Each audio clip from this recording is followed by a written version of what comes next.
A Virginia senator is looking to pass a law that would teach students about firearm safety in school.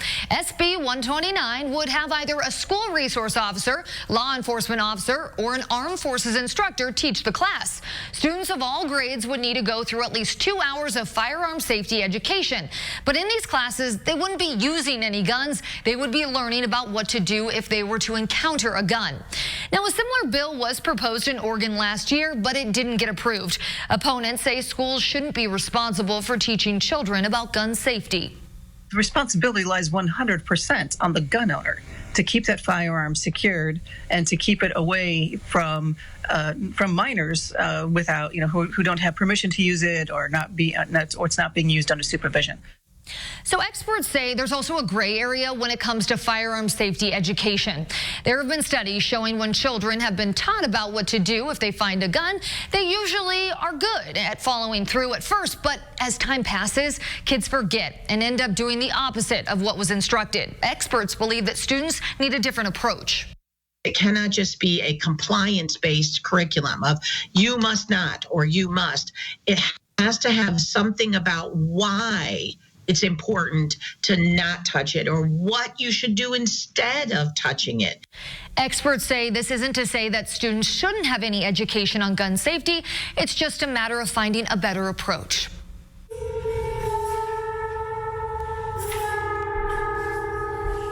It's a battle many families face, getting kids to put down that phone. But one girl is on a mission to teach all of us to live in the moment.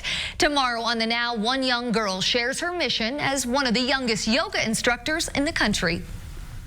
And we have some breaking traffic news to pass along to you. You're looking at I-70 near Mount Comfort, where the westbound lanes are closed due to a crash. They're expected to be closed for about the next 90 minutes, and it's also slow going there in those eastbound lanes. Checking out the forecast, next few days, it's going to be chilly this weekend. That's after the rain and snow showers going into Saturday. Thanks for joining us here on The Now, Indy. The news at 6 starts right now. This is RTV6 News at 6, working for you. Bewilderment, and I was just at a loss for words. Now at 6, a father is upset his daughter's memorial was removed by the state along the highway. Why he feels this was cruel and unjust.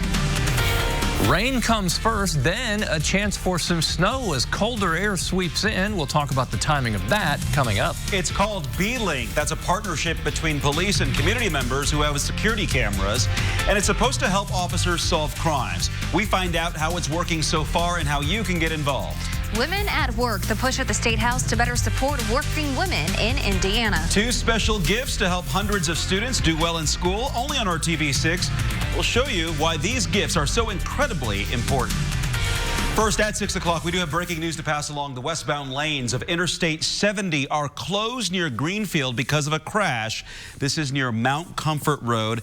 INDOT says the westbound lanes of I-70 could be closed for about 90 minutes.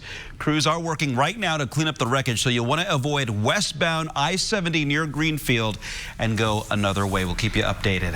A father is devastated tonight after he says the Department of Transportation removed his daughter's memorial along the interstate. His daughter was killed in a crash last year. Relatives put a memorial there to honor her memory. Now RTV6's Stephanie Wade is looking into why this happened and what the rules are about memorials along interstates. You just feel like you're going through the motions, man. It's like everything loses all meaning. Last May, 23-year-old Gabriella Sparks was killed on I-65 near Southport Road. I miss her incredibly and immensely. Her father says she ran out of gas. She was outside her car on the side of the interstate when she was hit. My heart, my love, you are my everything. In July, her father placed a memorial there to honor her and remember her by. We weren't able to have a showing because of the nature of the accident. She was hit going 70 miles an hour. I wanted a place to memorialize her memory. But before he did that, I called INDOT because I wanted permission. I even called the state police. I was given the okay to put it up. Yet 5 months later, it was all taken away. I was extremely upset, and I called INDOT, and through various channels found out that somebody had called in and said that it was nothing more than trash and debris. was pretty close to the interstate, and there were things zip tied to our signs. Typically, INDOT allows memorials along the interstate to help families grieve, so long as they're far enough away from the roadway. In this case, a spokesperson says there was like styrofoam flying around and just a bunch of stuff on the side of the road that was distracting to drivers and maybe not safe for the motoring public. The stuffed animals, flowers, the cross. Spent over $300 making that stuff. I just wanted it all back, and I found out that they had just thrown it away, with the exception of the sign. It is INDOT's policy to try to contact people before removing memorials, or at least find a way to return their items, but say for some reason they couldn't find a contact number for Sparks, and apologize for not letting him know. Anybody with any common sense could have seen that and known that somebody took a lot of great care into putting that there and that someone lost their life there. Working for you, Stephanie Wade, RTV6. INDOT says the family can replace the memorial, but it has to be farther away from the road, and this time and off of signage. Right now, police need your help to find a mother and her infant son last seen Tuesday in Crown Point, Indiana. Investigators say they could be in danger and need medical assistance. A silver alert has been issued for 16-year-old Kanisha Ellis and her 7-month-old son, Cannon Ellis. Cannon was last seen wearing a gray Fuzzy Bear snowsuit. If you've seen either Kanisha Ellis or Cannon Ellis, call 911. Light rain is arriving right now in portions of central Indiana. The periods of rain will last for 24 hours. Then, as we get to later Friday night and Saturday, a little snow potential there as colder air catches the back edge of this weather system. Temperatures next week will spend most of the time above average. 36 degrees, that's the temperature right now in Logansport, 42 in Indy. These temperatures slow to change this evening. Air will become saturated, and I think the temperatures will lock in the middle to upper 30s. There are the showers lifting to the north. There's a lot of moisture to the south, and so that's why we're looking at this extended period of rain. Not as heavy as our recent rainfall, but we'll keep an eye on the persistence of this. 7 o'clock tonight, light rain showers. This goes on through 9 and 11 o'clock tonight. It should be all in the form of rain.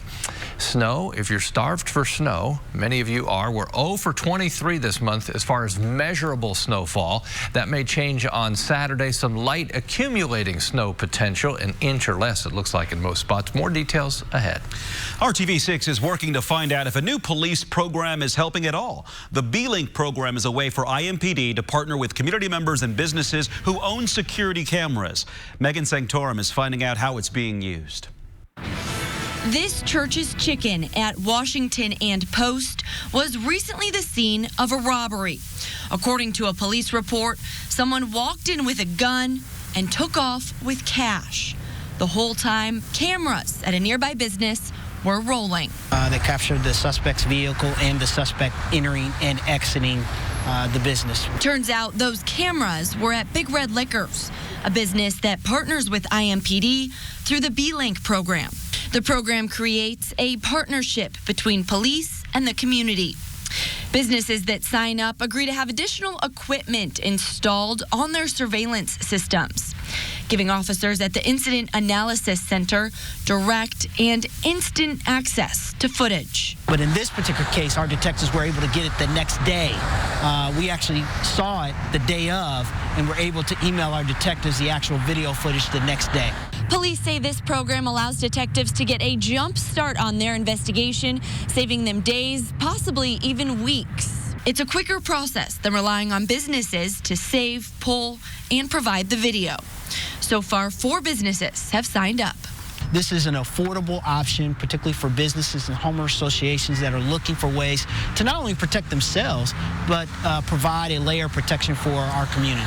Now they're working to raise awareness about the program and encourage the community to get involved. If it helps us identify someone breaking into somebody's garage, that would be helpful. So really, any crime. Working for you, Megan Sanctorum, RTV6. There's a residential component to the program as well. Police are working to create a database of where home surveillance cameras are located. But with those cameras, they will not be able to access footage unless the homeowner provides it themselves. Covering the State House, many advocacy groups showed up to the State House today to show support for a few bills that would support working women in Indiana. One bill involved prohibiting an employer from using an applicant's wage history in the hiring process.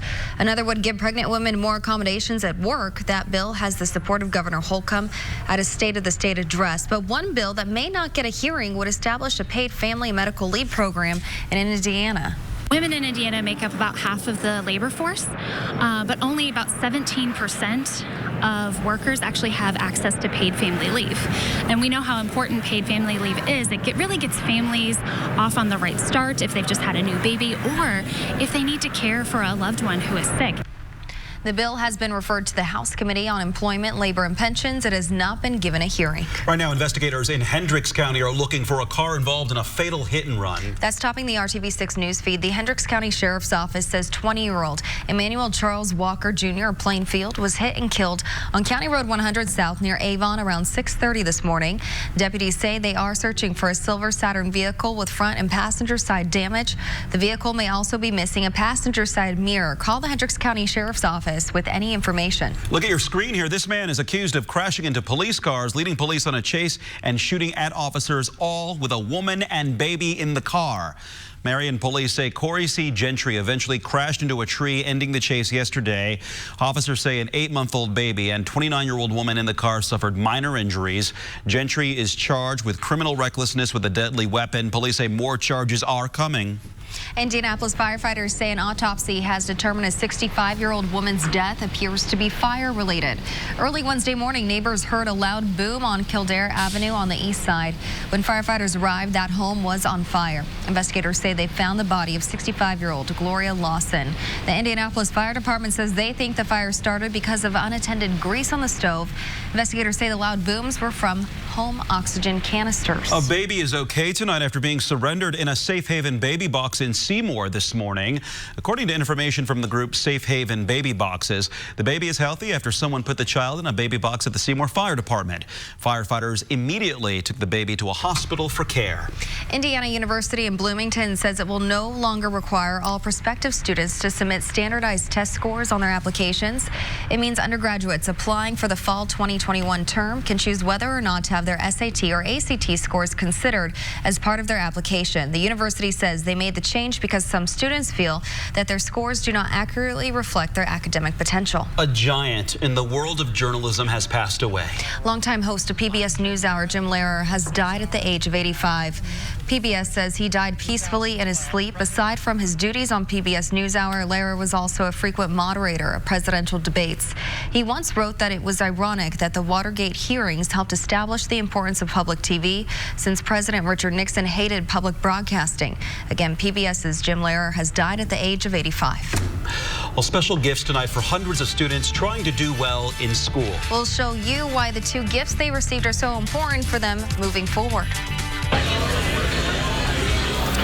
Still a couple hours away from IU taking on 11th-ranked Michigan State down here in Bloomington. So what do you do with a couple hours to? Well, you go to Nick's, of course. We're making friends. These folks are from Salem. We got Jeffersonville represented tonight. This place absolutely packed, ready for a big one. More on that. And Indy, perhaps the hottest team right now in the nation. Coming up later in sports. If Dave has time, I could have sent him to check the Bloomington rain gauge. There'll be some rain showers tonight. Over my shoulder, some Saturday snow. We'll talk more about that coming up. .com or IndianaGrand.com. This is RTV6 News at 6, working for you. Tonight, hundreds of students striving to do well in school received 2 special gifts to help them out. RTV6 and the Scripps Howard Foundation surprise students through the annual Give a Child a Book program. Our Rafael Sanchez reports on the importance of these gifts for those students. This 3rd grade class at Urban Act Academy waited patiently. The reason why I like to read is because, when I want to grow up, I want to be a really good scientist. I like to read because when I get older, I want to be a famous reader and inspire people to read. They could read what was happening down the hall, based on the excitement echoing from the gym. If you could all turn around for me so you can see where you're going to go shopping. Please reveal the book.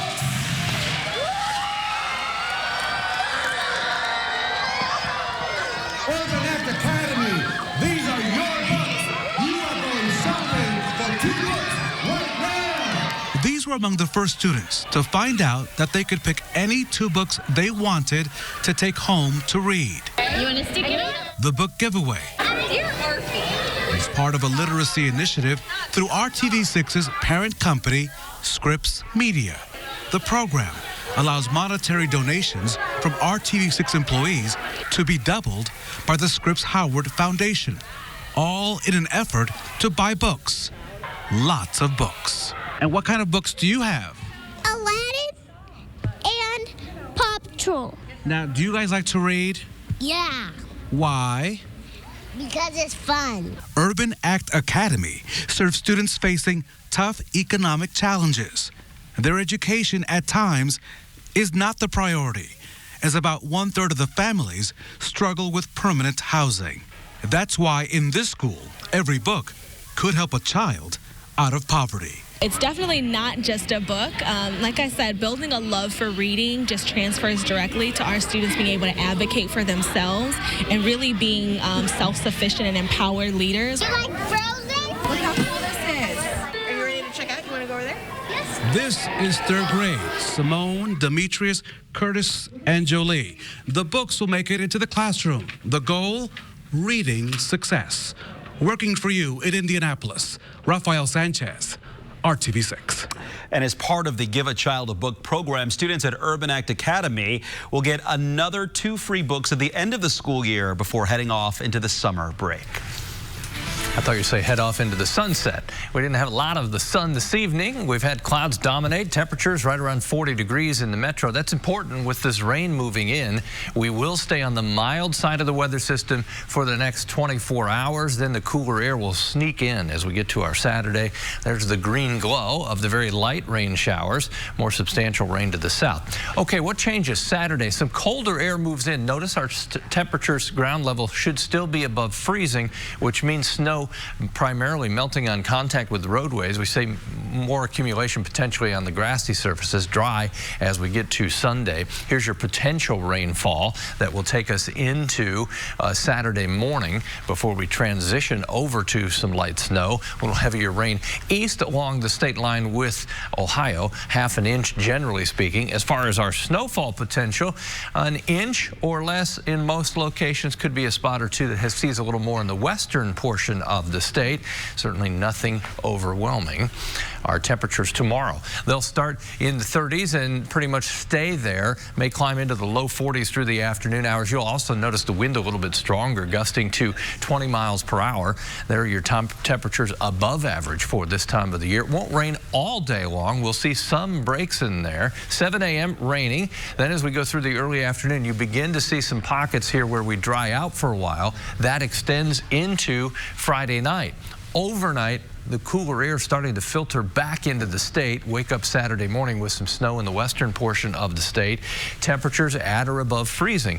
That helps through the day. Just keep roadways wet. Temperatures of around 35. 7 a.m. Lafayette, Crawfordsville, Terre Haute, some light snow. That moves into central Indiana as we go through the morning. Kind of hangs out through the day with these periods of snow showers. We dry out on Sunday. Temperature Sunday in the upper 30s. We're back to 40 degrees and dry Monday, lower 40s as we go through early next week. Dave, you look like the calm one in the room. It is absolutely packed down here. Bloomington, the place to be tonight. IU taking on 11th ranked Michigan State. First place. Oh, we just lost our table. No, you can't do that. It's our table. Okay, you can set it there. That's fine. All right, come on up here. Knicks has been around since 1927, 93 years. They have a thing called Sink the Bismarck. This family from Southern Illinois is doing exactly that. Can you explain what happens here? You put a little beer in the cup, and then what? Right. So the object of it is you don't want to sink the biz. Okay. So you don't want to sink the cup here. So the object of it is you want to kind of screw your neighbor over, but if you do, you got to finish the drink. Exactly. So it's a shot glass here. You got to finish the drink if you sink it. Don't try this at home. There it goes, by the way. Don't try this at home. They are professionals here at Nick's. Take a look at the Big Ten standings. Michigan State is atop right now with just one loss. IU has already lost 3 on the road in the Big Ten. So a game at home like this, man, is it big for Archie Miller. Yeah, it's critical, especially in our league. You know, our league being what it is right now, how difficult it is to go on the road. You got to find a way to win home games. And that's not easy as well. You know, it's really not. But, you know, we have one of the best home courts in college basketball. Simon Scott Assembly Hall, when it's ready and our players are giving them something to be ready about, you know, it's a great place to obviously compete. And as you see there, IU coming off that win over the weekend on the road. So IU thinking upset. UIndy's already had a very big one this week. Brad Brown has more in tonight's Sports Extra Spotlight. Another day in their home gym for the UIndy men's basketball team. Not long after their biggest road win of the season. You know, we dwell on the past. We'll never, you know, take care of what's in front of us. So I made sure today that my mindset was already thinking about the next game. So, and I think our guys picked up on that pretty quick. The Greyhounds picked up a victory over top-ranked Bellarmine on Monday night. UIndy built a 15-point lead only to lose it down the stretch. But a solid 5 minutes in overtime made the difference. The conference has been really hard, but Coach has been preaching that, playing through adversity, and I think that's really what got us through the end of the game. Told us we're going to win this game. I mean, it was all about stops, and thank God we got the good stops at the end of the game, and luckily hit some free throws down the stretch and sealed it. The Hounds have alternated between winning and losing in their last 7 games, trying to turn this latest W into more. We got to keep the momentum going. We can't, you know, take that one game and think that's our season because there's a lot of ball left we play. We've probably been together for 10 months now. We were here all summer, all through school, and we're all friends. I mean, we're all really close together, the freshmen through seniors. We all just get along. We all have fun together. It's just a fun group of guys. And with a conference loaded with ranked teams, they'll have to keep it dialed in every night from here on out. We can keep these guys in the right mindset from a mental aspect in terms of game planning, game prep, you know, knowing the other team's personnel. And I think the basketball will take care of itself. On the south side, Brad Brown, RTV6 Sports. Good luck to the Hounds. They've got Drury tonight. Also, quarterfinals of the city basketball tournament. Games at Annex, Tech, Cathedral, Chittard. Highlights for you at 11 o'clock. Finally, first and foremost, the Pacers last night. Pretty strong showing in Phoenix last night. And the emergence of Domas Sabonis. Passing game continues. How about this? Over, around, and up. What a pass to a cutting Doug McDermott. Come on, coach. You got to put him in the All-Star game next week. We'll see what happens with that, though. Big win yesterday. Domas 33rd double-double of the season. 24 points, 13 rebounds. They are at Golden State tomorrow night. Countdown is on. Still about 2 hours away. This place is already absolutely packed. The News at 6 continues after this. For just $169 a month. Welcome back. It is time for the RTV6 photo of the day, and this is a great picture of the lighthouse along Lake Michigan. Sam Cotton of Crawfordsville took this photo while vacationing in Charlevoix, Michigan. What a beautiful scene there. Sam describes himself as a lighthouse lover. Yeah, it's easy to see why, right? A gorgeous place there. Hey, we want to see your photo of the day. Email it to news@wrtv.com. If we select your picture, it will air here on the News at 6. That email again for you, news@wrtv.com. Here's some news for you. Just some light rain showers lifting to the north. They'll roll through Bloomington, where they're getting ready for the big game tonight. Bedford and Seymour as well. As that continues to drift north, we'll see the rain expand through the overnight. Lucy is sleeping, but if she does want to walk this evening, it's been a long day. We'll have some showers around. Temperatures in the middle to upper 30s. With one leg hanging off. I like her vibes. Yeah. Nap time. We'll see you back here tonight at 7 o'clock.